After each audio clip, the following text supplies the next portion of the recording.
Así que bueno, Sí, ¿qué te sí. parece si comenzamos un poco? Hacemos una introducción de qué va el globalismo, qué es el globalismo, cuál es la agenda, qué ves vos.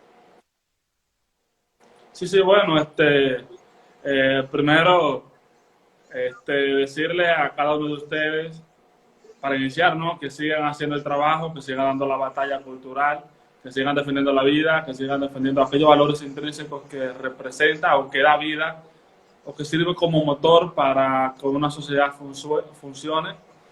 Y bueno, ya entrando en materia con el tema de la agenda globalista, cuando hablamos de globalización, primero hay que hablar de globalización porque la globalización, diríamos nosotros, fue un proceso que inicia con el término de la Guerra Fría. Primero, la Guerra Fría fue un conflicto ideológico, ¿no? Entre dos bandos. Está el bando comunista y el bando capitalista, una lucha entre Claro, Oriente y Occidente.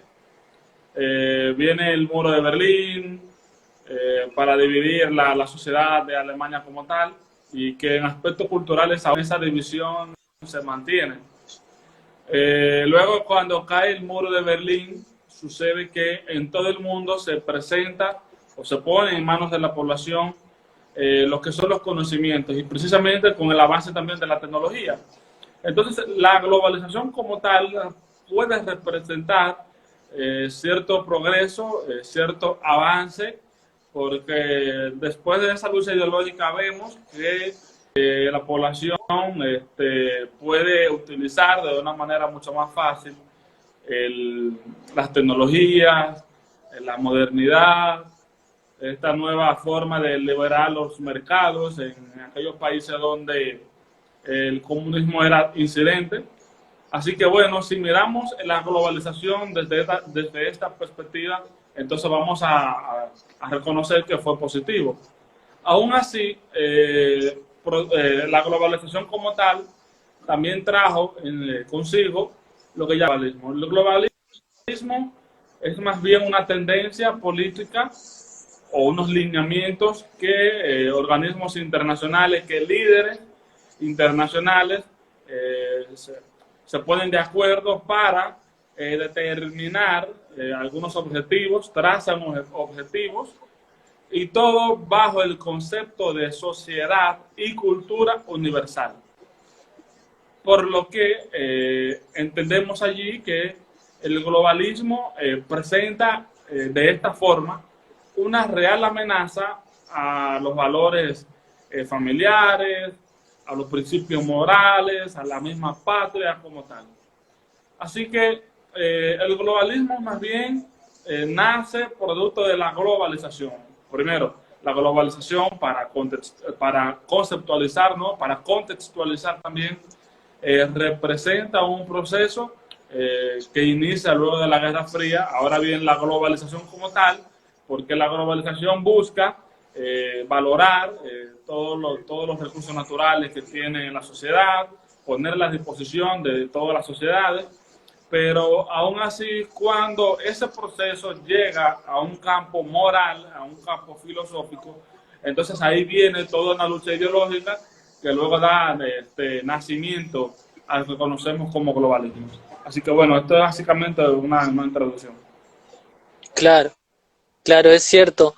Y fíjate vos cómo se ha ido demasiado rápido, digamos, y en lo que el globalismo tiene algo, por ejemplo, cuando cayó, sé que vos sos un historiador, te sigo hace mucho y sabés muchísimo. Cuando cae el muro de Berlín, que nace un mundo nuevo, el colapso de la Unión Soviética y demás, ¿no es cierto? Y apareciera que a partir de ese momento hubo una puja de la democracia, digamos, ¿no es cierto? En todos los países se alzó la democracia. En muchas partes del mundo, bueno, excepto siempre está Medio Oriente, siempre estuvo China, que nunca optaron por eso. Pero en gran parte del mundo la democracia tuvo un lugar preponderante. Y eso poco a poco durante los años se fue, digamos, como ralentizando, ¿no es cierto? Como la democracia ya ha dejado de ser lo que o no tiene la importancia que tenía en aquel colapso de la Unión Soviética en los 90, y eso ha dado lugar, digamos, a estados, a gobiernos, a penetrar mucho más incluso en las libertades de la sociedad. No sé si compartís conmigo la visión. Y que el globalismo es algo que busca que los estados sean más fuertes contra su sociedad. Diría yo que eso es un producto del globalismo, porque fíjate, cuando vemos el globalismo de esta forma, como una tendencia política que busca la sociedad y la cultura universal, lógicamente atacará a los principios, a la identidad de las naciones. Por consiguiente, se presenta Así allí un es. escenario donde las propias naciones pueden fortalecerse o pueden subordinarse a la agenda globalista. Ha pasado hoy en día que la gente se despierta. Vemos, por ejemplo, que en la propia Europa, la cuna de la agenda global, de la agenda globalista, vemos que en diversos países, aún así, los nacionalistas o los conservadores resurgen, como es el caso de Polonia, Hungría, Austria. O sea que podemos verlo de diversas perspectivas. Hay dos premisas que debemos considerar. Aún así, quisiera valorar el hecho de la Unión Soviética, del muro de Berlín y el nacimiento también del Foro de Sao Paulo, que ayer precisamente estuvimos tocando brevemente el tema y un live que tuvimos con Maca, y que bueno, cuando termine el live contigo, voy a subir una publicación acerca del Foro de Sao Paulo aquí en Instagram. Pero, ¿qué pasa? Vemos el fracaso de la Unión Soviética, vemos la caída del muro de Berlín, y resulta que a estos líderes progresistas no les bastó ver el fracaso, no les bastó ver los resultados que han provocado sus políticas económicas y sociales, que más bien descansan en tres cosas elementales: muerte, hambre y pobreza. Ese es todo el resultado de estos líderes de izquierda. Ahora, cuando cae el muro de Berlín, producto también de reformas políticas y económicas que se llevan a cabo en la Unión Soviética, aún así no se detienen las protestas en contra del régimen soviético. Mikhail Gorbachev pierde la autoridad política en la Unión Soviética.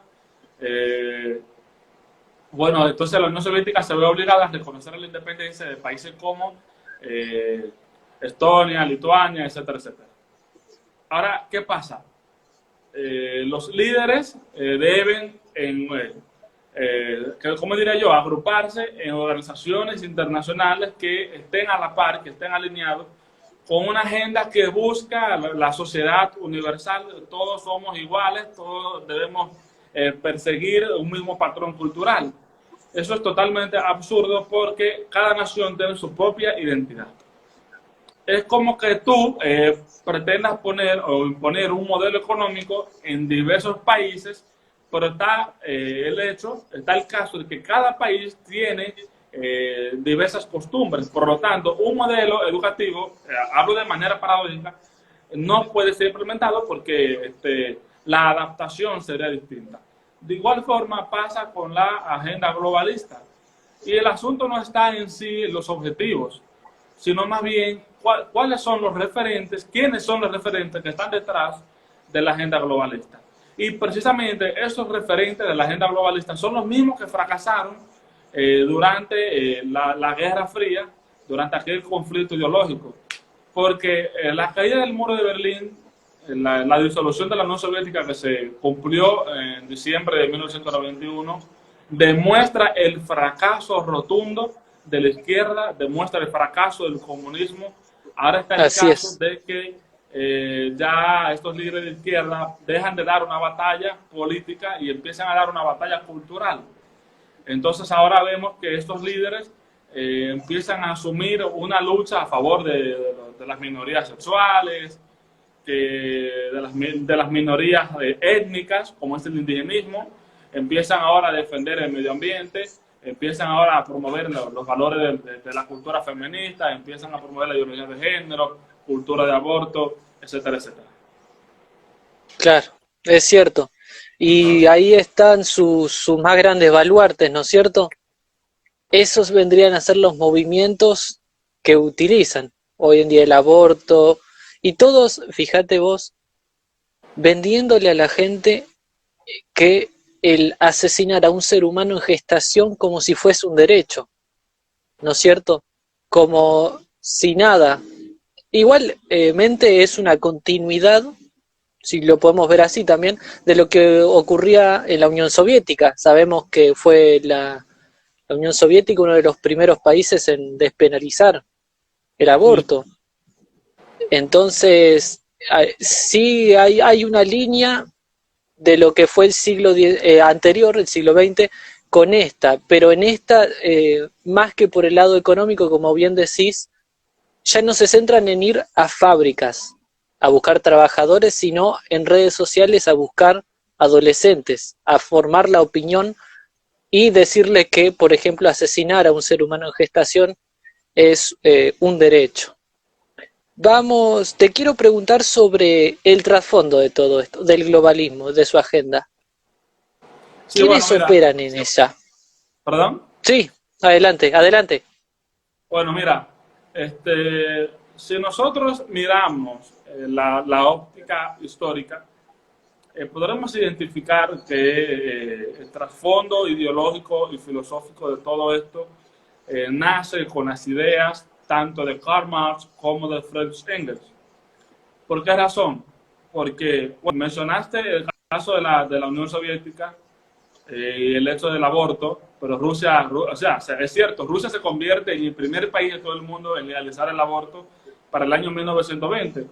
Pero ¿qué pasa? Aquí en Rusia se presenta el hecho de que estos teóricos marxistas, socialistas, luego de que la revolución bolchevique consigue el triunfo después de 1917, vemos que estos líderes quieren reivindicar el pensamiento tanto de Friedrich Engels como de Marx.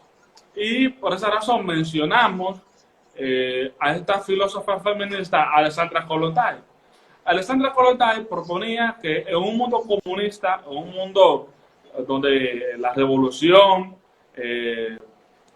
o sea, a favor del proletariado, llegara al poder, entonces la mujer incluso va a poder lograr la emancipación total ante la sociedad. Es por esta razón que vemos que Rusia se convierte en el primer país del mundo en legalizar el aborto, pero que de igual forma en la propia Unión Soviética veíamos que realizaban manuales para enseñar a abortar, simplemente le decían que tenían que tomar una pastilla o que tenían que brincar o que tenían que abrir sus piernas en el mueble, que el feto iba a salir y luego solo tenían que recogerlo, tirarlo a la basura, etcétera, etcétera. De esa forma describían el hecho del aborto en la propia Unión Soviética. Pero de igual forma, vemos que en la Unión Soviética empiezan a elaborar manuales de adoctrinamiento ideológico con los jóvenes. Los jóvenes debían, de manera obligatoria, pertenecer al Ejército Rojo.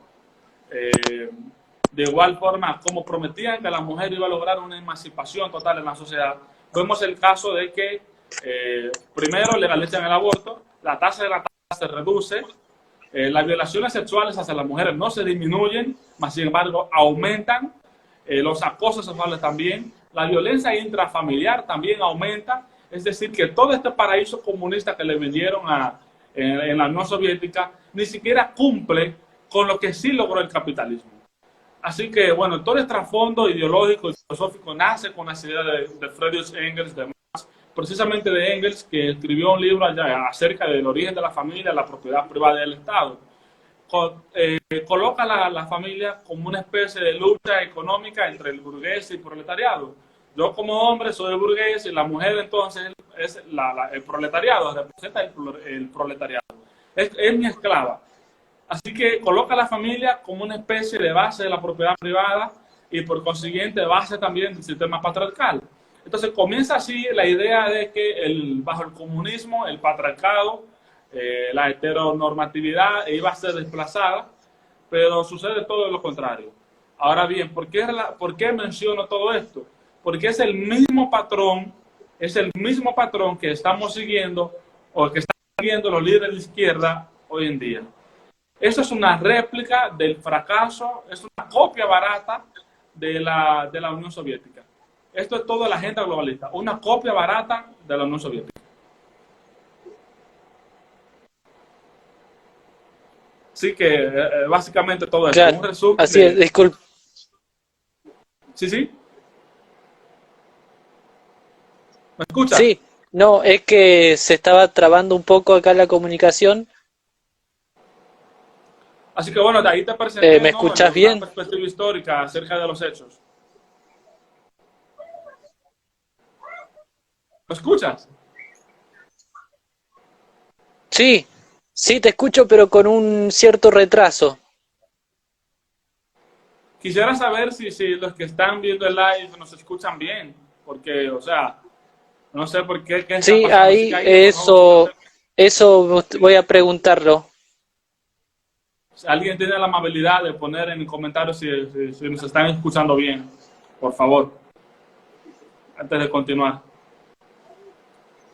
Así que bueno, ahí te comenté brevemente el trasfondo ideológico y filosófico desde una perspectiva histórica que incide en la agenda globalista de hoy en día. Claro, sí, sí, yo te puedo entender con un poco de delay, pero te puedo entender perfectamente. Claro, el trasfondo de todo esto, sin duda que es histórico e ideológico. Ahora bien, vos mencionaste muy bien a lo largo de lo que lleva este vivo que el globalismo ataca tres pilares fundamentales, que son la familia, la nación en cuanto a su sentido de pertenencia, ¿no es cierto? ¿No es cierto? A lo que llamamos patria, familia, nación y podemos decir que el Ah, ah, cristianismo también. lo último, no escuché, lo último. Repítelo, por favor. Sí, Que si repito, puedes repetir lo último. que el global... Sí, sí, sí, sí, que el globalismo va por familia, nación y cristianismo. Sí, sí, totalmente. Y que luego de allí ataca la libertad, la propiedad privada. Primero, diríamos nosotros que atacaría los valores y el cristianismo, porque estos son ataques directos también a la iglesia y a partir de allí comienzan a atacar a la familia. La familia representa en sí mismo los valores que descansa, que construyen la propiedad privada. ¿Por qué razón? Porque la familia, cuando tú formas una familia, por ejemplo, tú adquieres un cierto grado de pertenencia, de protección agresiva, diría yo, hacia tus seres queridos. Así que de igual forma, lo Claro, mismo así es. pasa, lo mismo pasa cuando tú tienes un artículo, un carro, una casa que te pertenece, tú adquieres ese grado de pertenencia, de afecto, porque, bueno, te esforzaste demasiado para tenerlo. Así como tú te esfuerzas demasiado para mantener una casa, así mismo te esfuerzas para ser responsable a la hora de formar a tus hijos y también te esfuerzas de tratar de ser leal a tu esposa.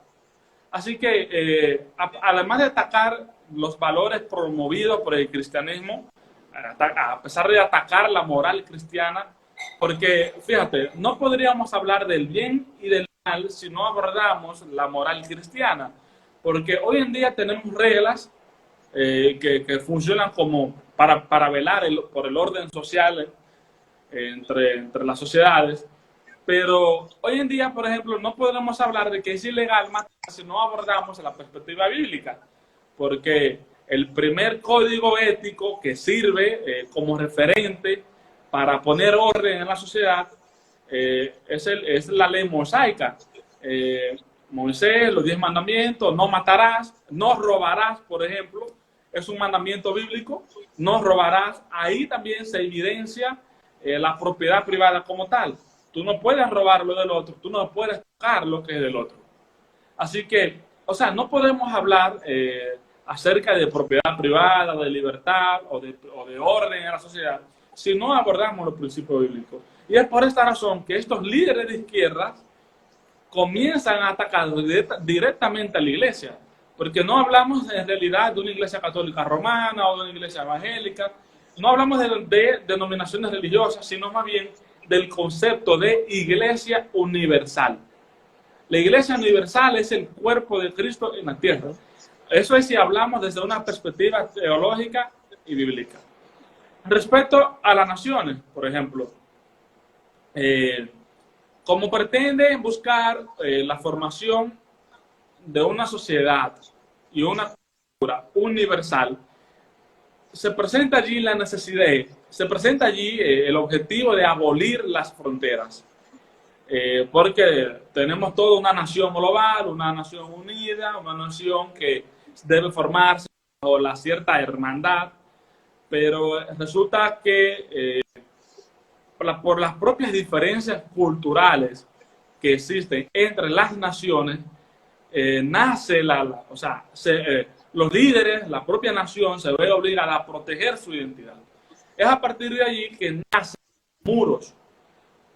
Hay un dicho que dice que no hay nación sin muro, porque el muro no es solo un asunto de migración, sino más bien de protección a los valores que presenta una nación como tal. Pero de igual forma, esta misma agenda globalista, diseñada especialmente por la ONU, por otros organismos internacionales que dependen de la ONU y con un claro financiamiento de líderes como Soros, líderes como Bill Gates, la Fundación Ford, etcétera, etcétera, pretenden desplazar todos esos valores que en sí mismos nacen con el cristianismo. Así que estos son ataques directos a la iglesia, repito, universal, porque a final de cuentas tenemos un mundo incrédulo que no pretende hablar con nosotros en nuestro propio lenguaje. Y es por esta razón que yo siempre le digo a la persona que, bueno, yo puedo ser cristiano, pero debo tener cierto cuidado a la hora de presentar una perspectiva bíblica o a favor del cristianismo, porque producto de ese mismo mundo incrédulo no nos quieren escuchar. Así que yo siempre propongo defender nuestros principios bíblicos, defender el orden divino utilizando el lenguaje de los incrédulos. Así que es importante identificar qué buscan atacar directamente, y como bien indicas, las naciones, el cristianismo, la propia familia, porque pretenden desmoralizar el concepto de familia, el concepto de que una familia es compuesta por un hombre y una mujer. Y es que la familia en sí mismo fue diseñada perfectamente por un creador inteligente, por un diseñador inteligente. Y fíjate, la familia incluso busca velar por la supervivencia humana, no por un orden bíblico, sino también por experiencia, por lógica, por una experiencia que el ser humano lo va adquiriendo en toda la humanidad. Y aquí entonces podríamos hablar del conservadurismo, porque el conservadurismo precisamente busca conservar esos valores que consideran pilar, consideran motor en la sociedad. Así que bueno, esta es básicamente mi idea. Claro. Claro, es una cosa muy importante que dijiste que a lo largo de todo esto, que fue la moral. El globalismo viene por la moral cristiana que obviamente, como decías bien, eh, hay un mandamiento mosaico que es el de no matarás, uno que es no codiciarás los bienes ajenos, defendiendo la propiedad privada, y ahora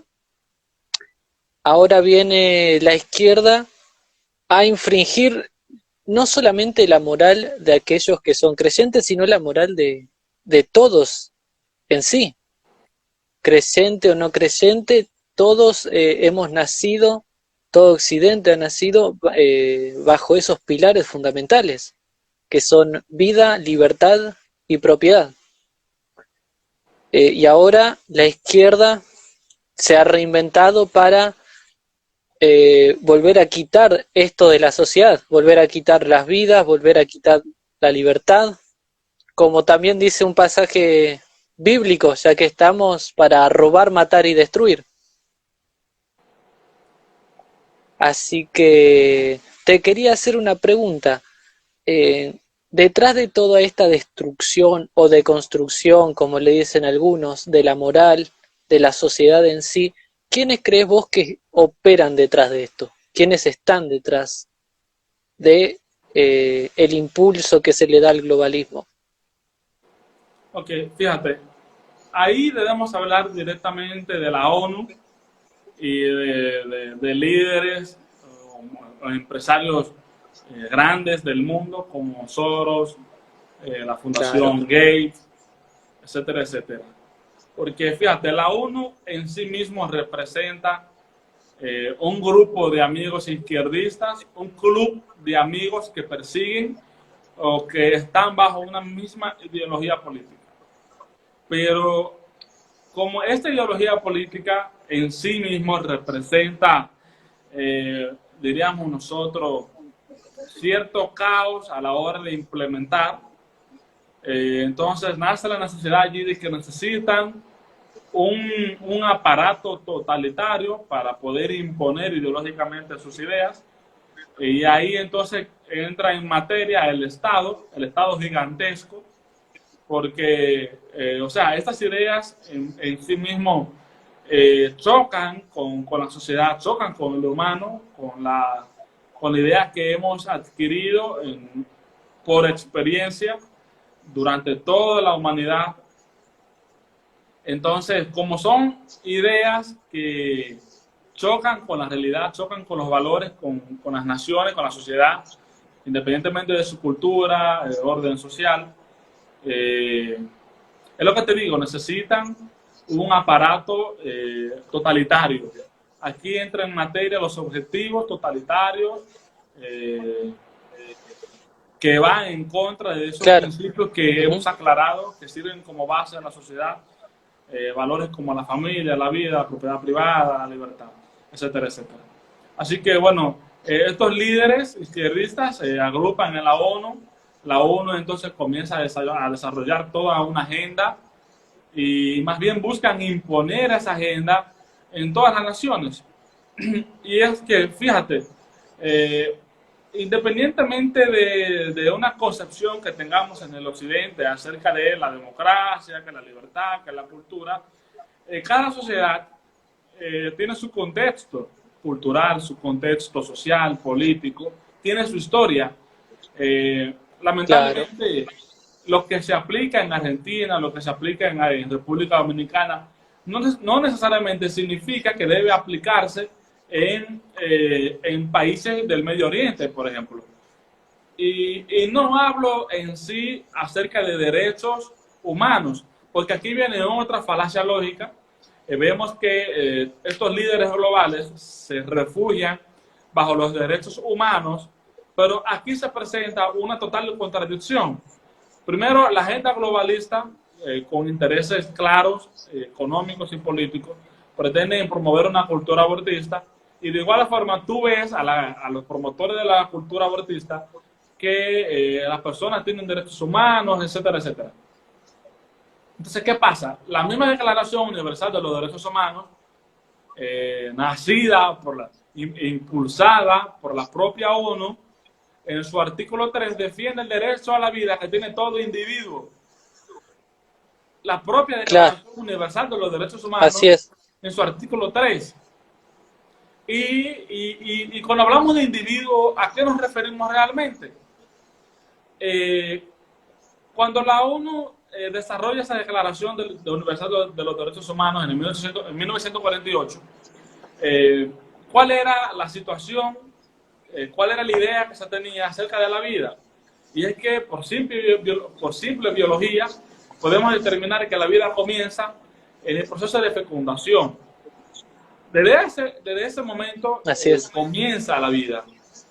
Y aquí vemos el caso de la famosa frase que siempre se ha replicado, que biología mata ideología, biología mata ideología.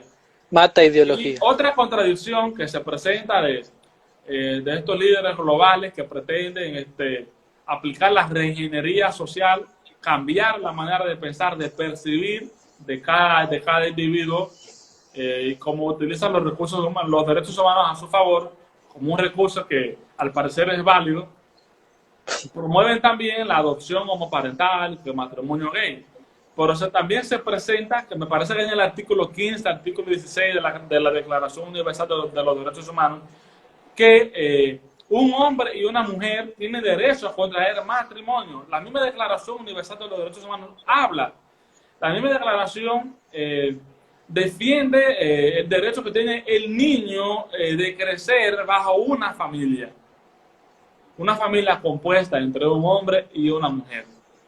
O sea que aquí se presenta una falacia lógica extremo en torno a estos líderes globalistas y es lo que te digo, detrás de todo esto están estos líderes de izquierda que siempre se preocupan por la fuente de financiamiento entonces cuando hablamos de ingresos, de financiamiento, deberíamos pensar lógicamente en Soros y la fundación de Bill Gates, Claro. etcétera, etcétera.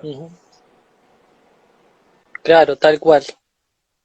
Fíjate vos, ¿no? Esto, qué peculiar de buscar más derechos en un lugar donde los derechos son casi plenos, como pasa aquí en América, en Occidente. ¿Por qué quizá no se combate en el lugar donde realmente debe ser combatido? Por ejemplo, China. En China no hay libertades. Por ejemplo, Irán o países del Medio Oriente donde verdaderamente no hay libertades. Yo creo que el juego comienza aquí, en el juego globalista, la agenda globalista comienza acá. He visto que en Canadá se propuso lo que se llama el postnacionalismo, ¿no es cierto? Y ya se han aprobado aberraciones, digamos, que las han tachado de derecho, ¿no es cierto? Como por ejemplo puede ser la zoofilia, van en camino de pedofilia y todo esto que uno años atrás no las hubiese pensado que hubiesen sido tomadas como derecho y que hoy en día la izquierda, los líderes de izquierda, como bien decís, están tomando esto y hacen una nueva partida sobre estas cosas. Sí, y fíjate, otra contradicción y otra falacia. Dirán, nosotros somos defensores de los derechos humanos, así se ven de la izquierda, pero de igual forma pretenden abortar. Entonces, Claro. ¿cuándo comienza la vida de un humano? Tú le puedes preguntar a una persona que está a favor del aborto. ¿Cuándo comienza la vida de un ser humano? Entonces, pero queremos abortar, porque no son seres humanos. Entonces se presenta la contradicción de que las propias clínicas que realizan abortos venden esos fetos a laboratorios para hacer experimentos humanos. Claro. Entonces, aquí se presenta toda una contradicción, un absurdo acerca de la cultura abortista, porque los argumentos que utilizan ni siquiera son muy fuertes, para nada. No tienen bases científicas. Sí, correcto. Y fíjate con el caso de la pedofilia. Hay una filósofa feminista radical, Shulamit Firestone. Ella dijo lo siguiente, o sea, no cito como textualmente, sino más bien que parafraseo. Y ella hablaba acerca de la pedofilia. Y ella decía que cuando se practica la pedofilia, incluso cuando un adulto quiera practicar o tener relaciones sexuales con su propio hijo, ya este tipo de ideas serán desplazadas porque vamos a vivir en un mundo más universal, donde vamos a mantener una sociedad más abierta a estas ideas. Es decir, que con el propio feminismo radical no nace la pedofilia, porque siempre han existido pedófilos, sino más bien este movimiento para lograr que la pedofilia sea reconocida como una orientación sexual más. Claro. Porque entonces aquí vemos la relación que tiene el movimiento pedófilo con el colectivo LGTB. Y es precisamente cuando el colectivo LGTB logra que se excluya la homosexualidad en el DSM-2, estamos hablando de 1973, cuando en una reunión de APA, este doctor Robert Spitzer logra o encabeza la lucha de estos colectivos LGTB para excluir la homosexualidad como trastorno mental. Y también logran excluir la pedofilia como un trastorno psicológico que requiere de tratamiento químico. Hoy en día vemos en el DSM-5 que la pedofilia es tan solo un trastorno parafílico. Antes era visto como un trastorno psicológico, hoy en día es un trastorno parafílico, que son cosas muy distintas.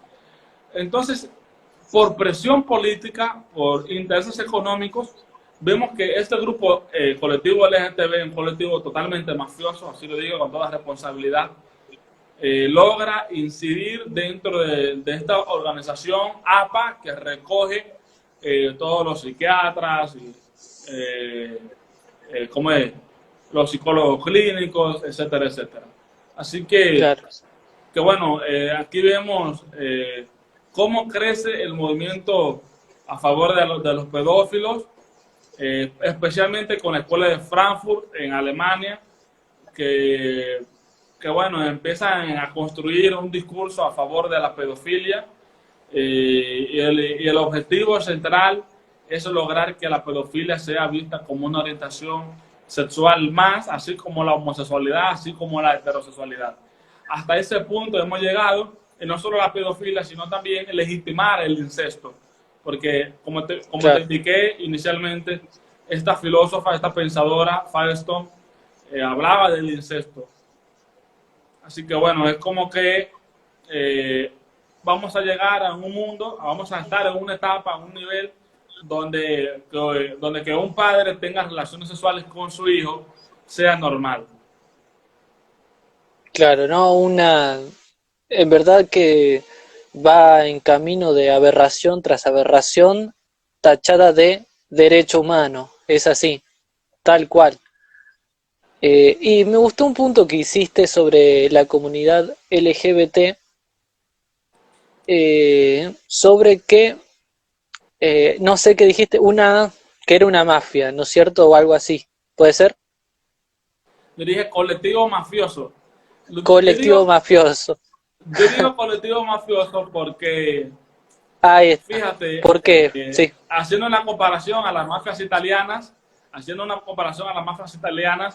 ¿cómo operaban? sí, Buscaban financiamiento, siempre imponían un imperio a favor de su mundo, torturaban, perseguían políticamente, sobornaban, tenían intereses económicos, querían formar una propia sociedad, eh, les pasaban por encima al orden, les pasaban por encima a la ley.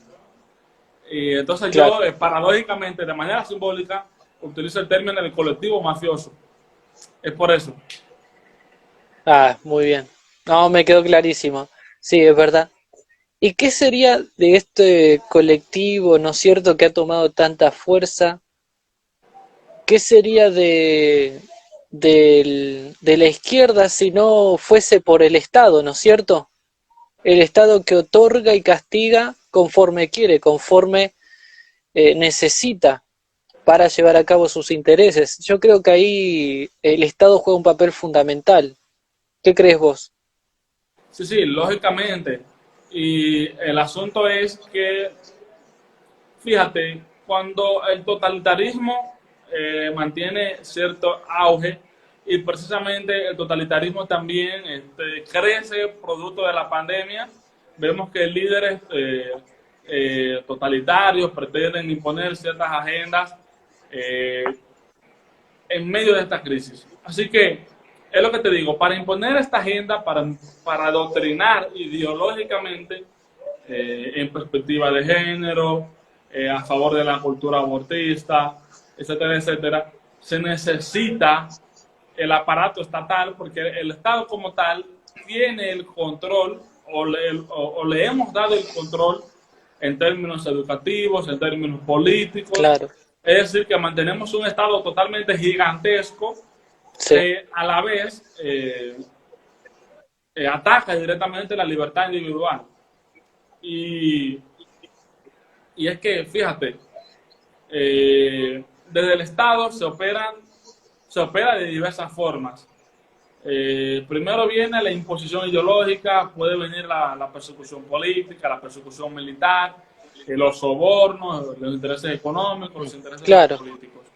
Así que es que bueno, por eso tú ves que estos colectivos, estas feministas, pretenden llegar al poder, pretenden estar en el Estado, porque saben que desde el Estado se logran muchas cosas. Así que entramos nosotros, yo por lo menos, los liberales conservadores, yo soy liberal conservador, y exigimos que el Estado no sea abolido, sino más bien reducido en cuanto a sus claro, competencias. en su tamaño. Y Así es. precisamente yo estoy en contra, o sea, estoy a favor de la familia, totalmente, pero a la vez estoy en contra de que se cree un ministerio de familia. Te voy a decir por qué razón. Yo soy cristiano, defiendo a la familia, bien, perfecto. Resulta que yo llego al poder y tengo el interés genuino de defender a la familia y diseño todo lo que es el Ministerio de Familia para a la vez que del Ministerio de Familia nazcan todas las políticas públicas a favor de la familia. Yo tengo ese interés genuino en defender a la familia, pero resulta que yo como gobernante no voy a gobernar por siempre. Puede venir otra Claro, persona que tenga intereses contrarios a los míos. Entonces tú te imaginas que salgo yo y entra una persona que busca desmoralizar a la familia y que desde el Estado mantenga el control sobre la familia desde un ministerio, sería, o sea, nos una, estamos condenando propiamente. Así claro, que critico una espada de ciertamente doble filo. ese discurso político que tienen ciertos conservadores, ciertos cristianos, porque más bien sería ciertos populistas que buscan un voto cristiano eh, y realmente crece esta idea en la sociedad de que debemos tener un ministerio de familia porque debemos defender a los cristianos, etcétera, etcétera. Por ese discurso está mal elaborado, tiene un enfoque equivocado, porque no podemos Claro, darle el control al Estado de nuestras familias. ujú, Si así es. creamos el ministerio, le damos al Estado la potestad de decidir sobre nuestras familias. Ujú, Y ha nacido un movimiento en Perú, con mis hijos no te metas, con mi familia no te metas. Y claro, precisamente la Iglesia Católica desarrolló una doctrina social llamada principio de subsidiariedad. Y precisamente este principio, si lo aplicamos, busca la reducción del Estado ante la familia, porque la familia entonces representa en sí mismo una organización intermedia, eh, una organización en cuanto a institución que puede desempeñarse libremente, que el Estado no debe meterse. Si la familia mantiene sus competencias, las cumple de manera independiente, entonces el Estado no tiene razón de ser en ese caso. Así que bueno, debemos tener mucho cuidado a la hora de promover un ministerio de familia, porque claro. en ciertas sociedades de América Latina ha crecido esa idea. Así que es muy cuidadoso y que a la vez dejar al Estado la potestad de decidir, de intrometerse en nuestras familias. Claro, así es. Familia y como veo que serás buen liberal también en la economía, ¿no es así? Sí, sí, pero repite.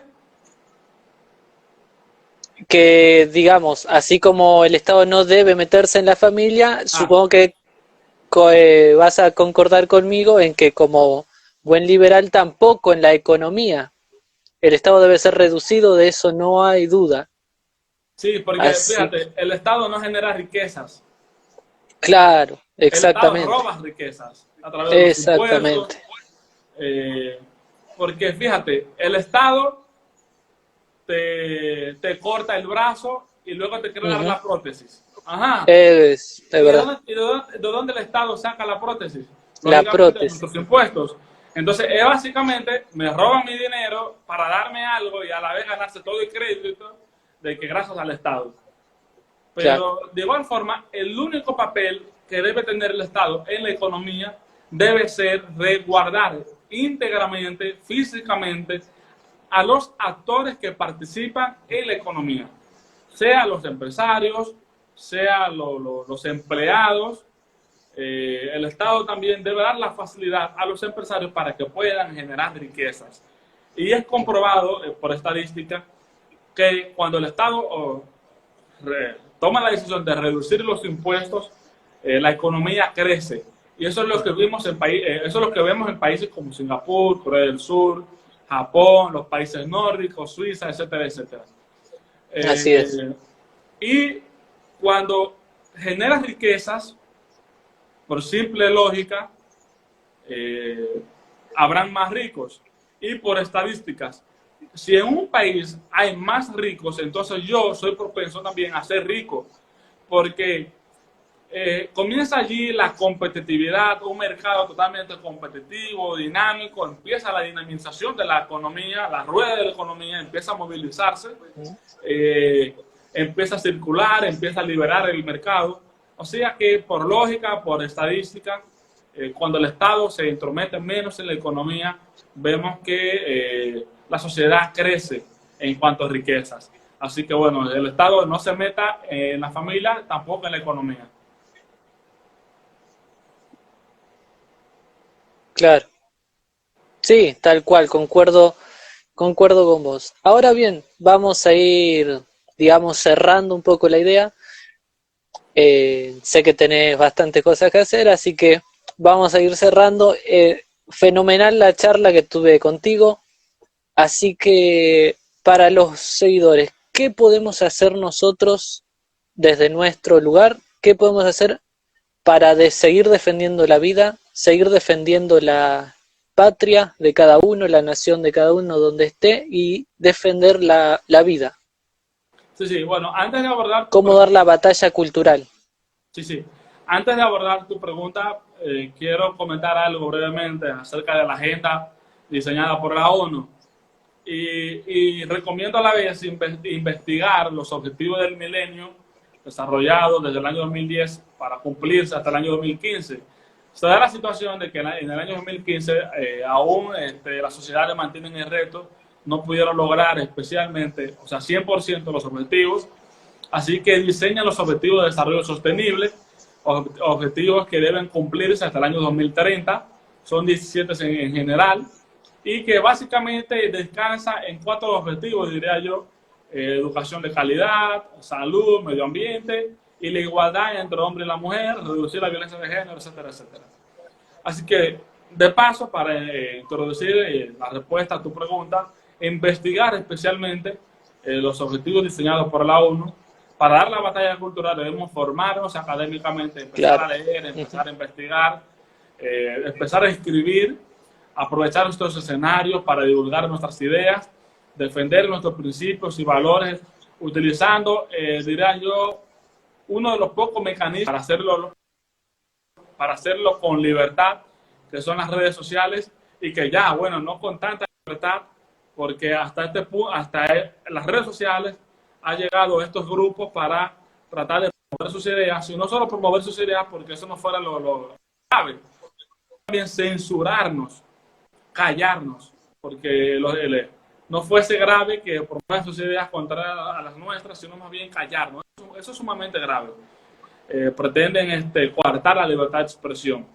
Así que bueno, participar políticamente. Y cuando yo hablo de políticamente no me refiero a ser candidatos o a un partido político, sino más bien a desempeñar una función meramente esencial en la sociedad, sea desde el aspecto educativo, sea desde el aspecto sanitario, o sea también en el servicio público, o sea, como político, etcétera. Porque nosotros no solo debemos dar una batalla cultural, sino también enfrentar un desafío político. Y especialmente en América Latina hemos visto que políticos que piensan son de derecha, cuando llegan al poder se olvidan de la batalla cultural, se olvidan de informar a sus miembros, a sus afiliados, no los preparan académicamente, profesionalmente. Es como que el único objetivo fuese tan solo conquistar el poder político. Así que también hay que hacer una crítica a los líderes que nosotros lo llamamos de derecha. Axel Kaiser tiene un libro muy importante que se llama La Fatal Ignorancia, así que lo recomiendo leer y explica muy bien este desafío, este grave error que cometen los líderes políticos de derecha. Así que bueno, para abordar la batalla cultural, formarse como individuo, prepararse, leer, investigar, ver videos, escribir, charlar, compartir ideas. Y en la parte de desafío político, participar activamente en la política, sea de diversos renglones que presenta la sociedad como tal. Así que bueno, esta es básicamente toda mi idea. Claro. No, es verdad, hay que tomar partida, hay que empezar, porque si no, esto arrasa y la izquierda arrasa y bueno, la historia nos cuenta cómo le ha ido al mundo cuando la izquierda está en el poder. Así Así que es, así bien, es. ¿algo más que quieras agregar? No, nada, gracias por el espacio. Les exhorto a seguir haciendo, o sea, lo que hacen, el trabajo que hacen, sigan dando la batalla cultural, sigan promoviendo los valores a favor de la familia, la vida. Y de paso, vayan a YouTube y vean el video que hice con Ignacio Nieto, que precisamente está en el live, un video que estuvimos comentando acerca del panorama político en América Latina. Y también mañana tengo un live con Eugenia, que también se encuentra viendo el live, así que los invito a verlo. Pero especialmente a ustedes, los felicito enormemente por el trabajo que están haciendo. Y de verdad, gracias por invitar. Ha sido un placer. Cuenten conmigo. Acá tienen un amigo y un hermano.